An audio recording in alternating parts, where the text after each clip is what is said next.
Hi guys, welcome back sa ating channel guys. Ayun, muntikan na nating matamaan yung ating isang chihuahua. Pasensya na guys. Ayan guys, yes, buksan na natin yung yung parcel na dumating. Makita natin kung anong parcel na to kasi nakalimutan ko kung ano yung mga in-order ko, pero para to sa mga aso. Yan, yung aking mga parcel guys is para lahat sa mga aso talaga. Yan, yung ating mga batuta. Muntikan ko nang natamaan yung aking chihuahua na import. Yan, yan. Yan guys, sila guys na yan.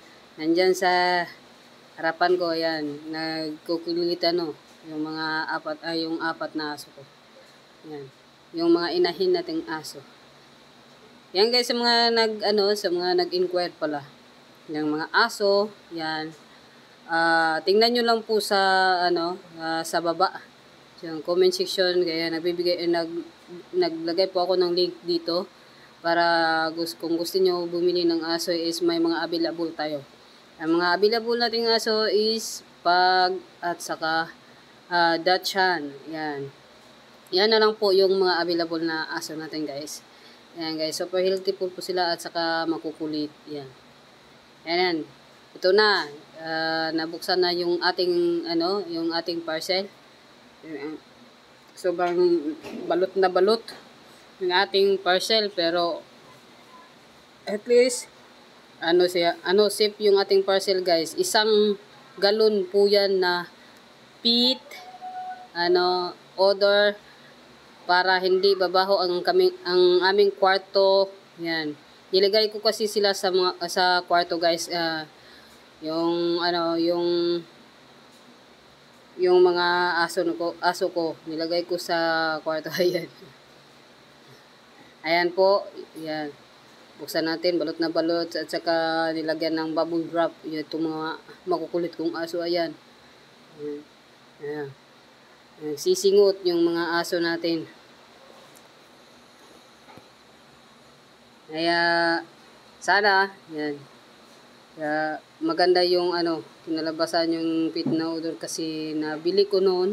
Yung una, ito pangalawang galon to, pero iba na naman na seller ang aking na-orderan kasi yung yung dalawang galon na order, o dalawa o tatlong galon ba yun, na nangangati talaga yung yung sikmura ko pang makasingot ako.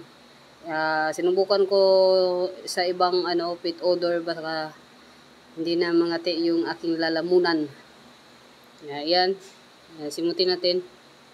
Ayan, mabango siya, pero ayan, tingnan natin kung sisingutin ba sa mga aso natin. Hindi sila mabahuan. Yan, hindi sila nababahuan ng ating pit odor.